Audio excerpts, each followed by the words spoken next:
Corona संकट के बीच देश भर में आम जनजीवन को धीरे धीरे पटरी पर लाने के मद्देनजर केंद्र सरकार ने चरणबद्ध तरीके से बंदिशें हटाने की शुरुआत कर दी है। कंटेनमेंट जोन के बाहर के क्षेत्रों को चरणबद्ध ढंग से खोलने के लिए जारी केंद्रीय गृह मंत्रालय के नए दिशा निर्देश आज से लागू हो रहे हैं, जिसमें आर्थिक गतिविधियों पर फोकस होगा।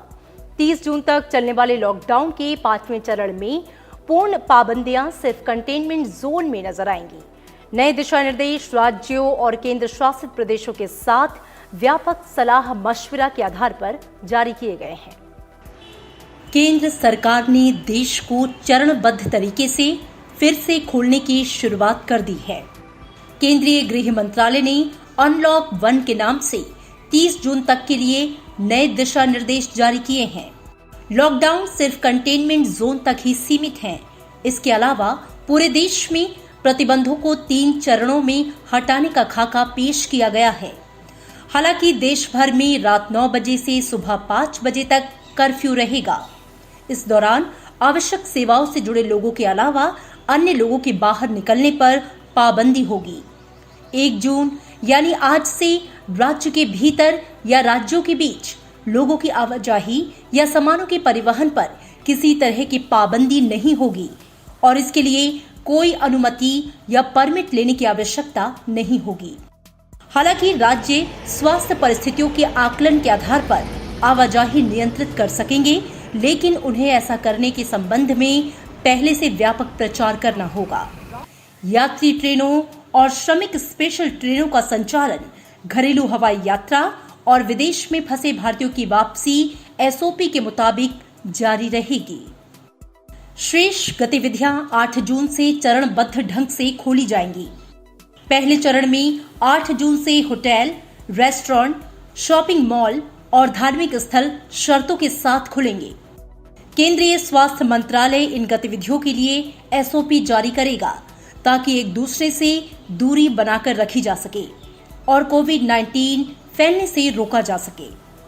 दूसरे चरण में स्कूल, कॉलेज, शैक्षिक प्रशिक्षण, कोचिंग संस्थान राज्यों और संघ शासित प्रदेशों के साथ विचार विमर्श के बाद खोले जाएंगे।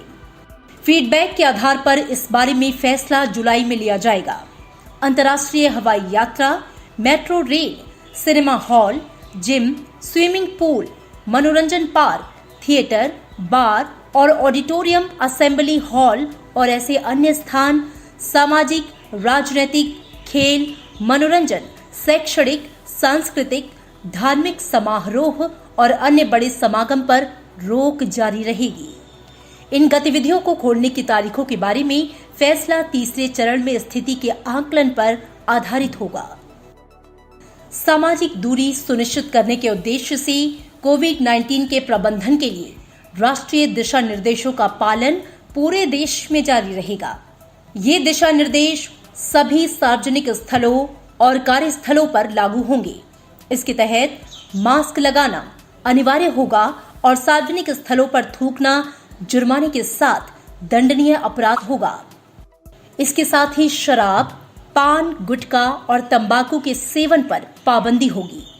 शादियों में 50 और अंतिम संस्कार में 20 लोगों के शामिल होने की इजाजत होगी। 65 वर्ष से ज्यादा उम्र के बुजुर्ग, बीमार, गर्भवती महिलाओं और 10 साल से कम उम्र के बच्चों को आवश्यक जरूरतें पूरी करने और स्वास्थ्य उद्देश्यों को छोड़कर घर पर रहने की सलाह दी गई है। अनलॉक 1 में दफ्तरों को खोलने की इजाजत दी गई है, लेकिन दफ्तर में 2 गज की दूरी, सैनिटाइजर और थर्मल स्क्रीनिंग का इस्तेमाल करना होगा। जहां तक संभव हो वर्क फ्रॉम होम और दफ्तर में काम के समय को अलग अलग घंटों में बांटकर शारीरिक दूरी का पालन सुनिश्चित करने को कहा गया है। साथ ही आरोग्य सेतु ऐप के इस्तेमाल की भी सलाह दी गई है।